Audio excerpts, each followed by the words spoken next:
Welcome back, everybody, to another deep dive. Something I think about sometimes is how do we know how old anything is? Mm. Like, not just if it's older or younger than something else, but like an actual number. Oh, yeah, yeah.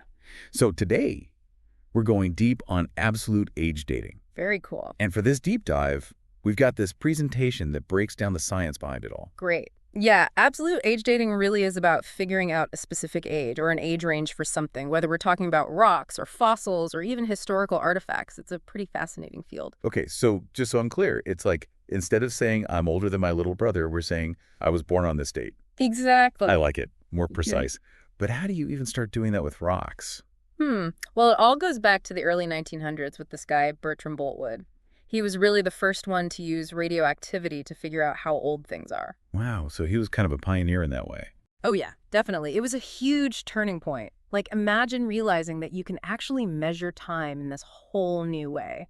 It's pretty groundbreaking when you think about it. So this wasn't just some theory he came up with, it actually led to something. Absolutely. In 1907, he published his work on uranium-lead dating, which is still a major technique used today. It's used to date rocks, minerals, even archaeological finds. Really important stuff.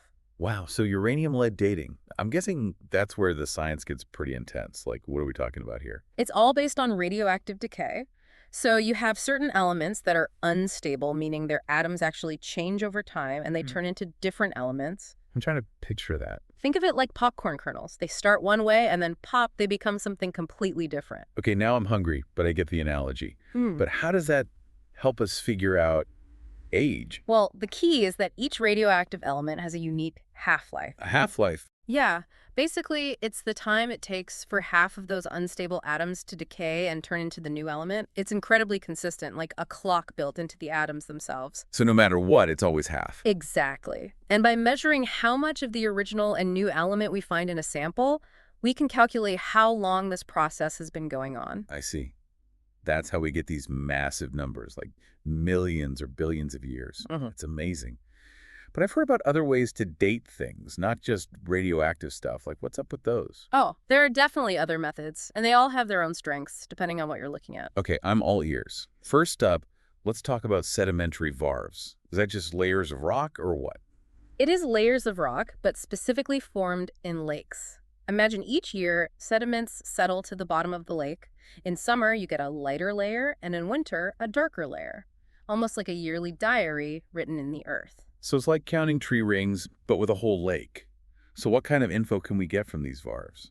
Oh, they're really helpful for understanding past climates. Like, a thicker light layer could mean a long, warm summer, while a thin, dark layer could mean it was a short, cold winter. And we can count back through those layers, literally counting back through time. That's amazing. Now, speaking of tree rings, that brings us to dendrochronology, which sounds pretty fancy. What's that all about? Dendrochronology is all about analyzing the patterns in tree rings.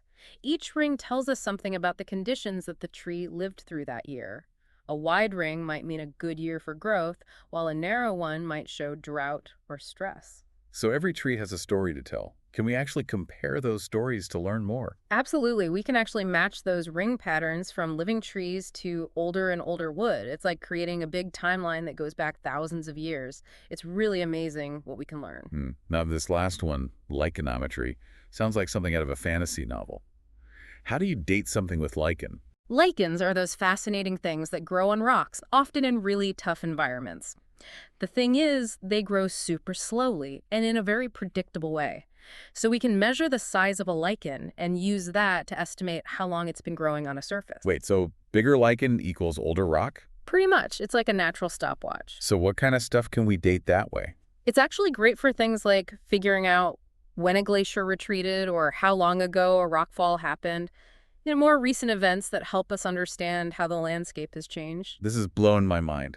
It's incredible how many different clocks exist in nature. But I have to ask, are any of these methods perfect? That's a good question. I mean, no scientific method is totally foolproof. Each technique has its own pluses and minuses, and even the most accurate dating methods have limitations. So what are some of the things that can throw these techniques off? Well, for one thing, not every material can be dated with every method.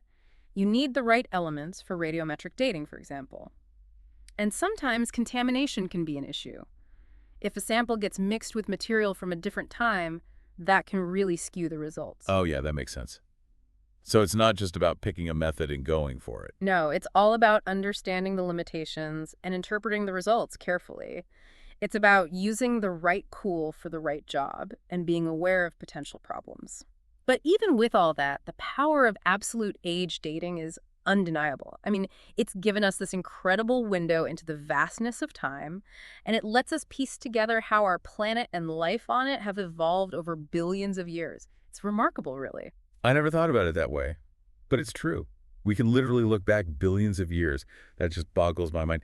And it really makes you wonder, what are some of the big discoveries that came out of absolute age dating?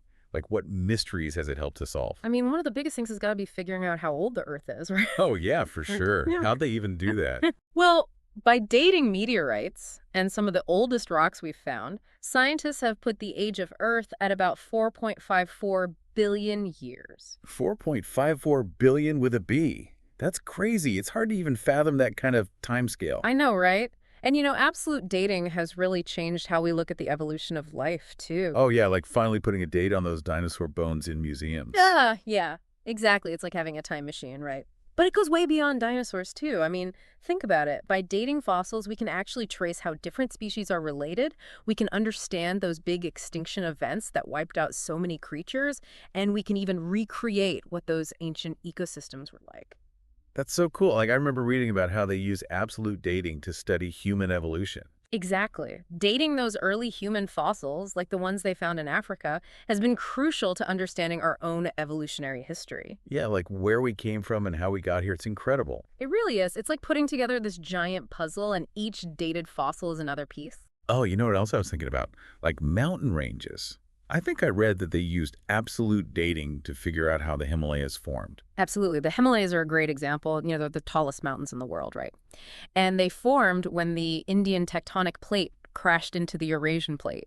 So by dating the rocks in the Himalayas, geologists could figure out when that collision happened and how those mountains grew over millions of years. It's hard to imagine that something as massive as the Himalayas were once just flat land. It's mind-boggling, isn't it?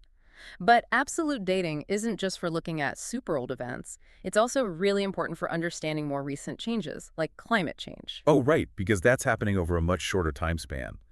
So how does dating help with that? So we can analyze things like ice cores from glaciers and sediment from the ocean floor. And by dating those, scientists can reconstruct past temperatures and atmospheric changes, sometimes going back thousands or even millions of years. And that gives us a much better understanding of how Earth's climate works, and how it responds to all these different factors. So it's like having this record of climate changes going way back. Exactly. And it's super important for understanding what's going on with our climate today. By studying those past shifts, we can see how natural climate variability works and how human activity might be influencing these patterns. I see. So it helps us make more informed decisions about the future. Yeah, for sure. It's all connected. And what's really cool is that all these scientific discoveries we've been talking about, they often lead to even more questions. It's like we open one door and then we see a whole hallway full of other doors to explore. It never ends. It's true. That's what makes science so exciting. So as we wrap up this part of our deep dive into absolute age dating, is there a key takeaway you'd want our listeners to remember? I think the biggest thing to remember is this. Absolute age dating has given us an incredibly powerful tool for unlocking the secrets of Earth's history. It's letting us look back billions of years and understand those processes that have shaped our planet and life on it. I totally agree. It's not just about satisfying our curiosity, though. It's also about using this knowledge to make smarter decisions about the future, especially with things like climate change or how we use our resources. You got it. Understanding the past is key to preparing for the future. And as technology keeps improving, we're going to learn even more about our planet's history, uncovering more and more fascinating chapters. Makes you wonder what new discoveries are just waiting to be made. And that's the end of part 2 of our deep dive. But stick around. In the final part, we'll tackle one last question. Does knowing the age of something actually change how we see it? And what does that mean for understanding the world around us?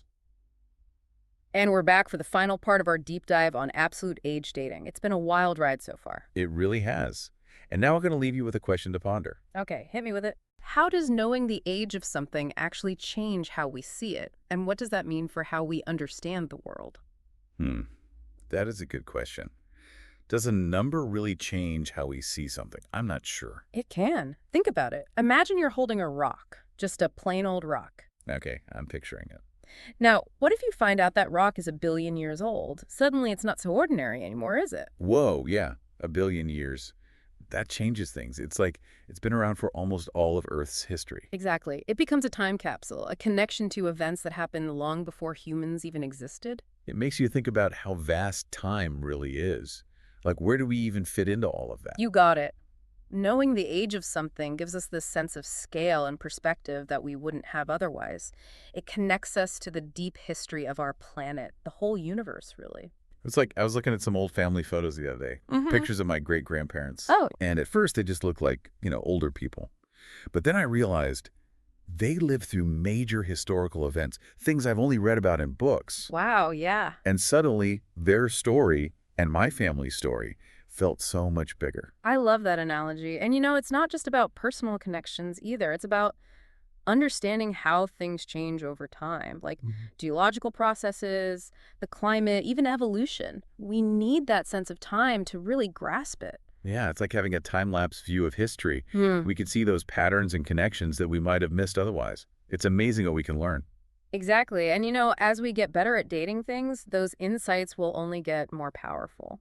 So it's not just about slapping numbers on things. It's about, like, a deeper understanding of where we fit in the grand Yeah. scheme of things, I mean. Exactly. Appreciating how vast time is, how everything is connected, and the incredible journey our planet has been on for billions of years. It's mind-blowing. It really is. Makes you feel kind of small, in a way. It's humbling, for sure, to realize we're just a tiny blip in all of time.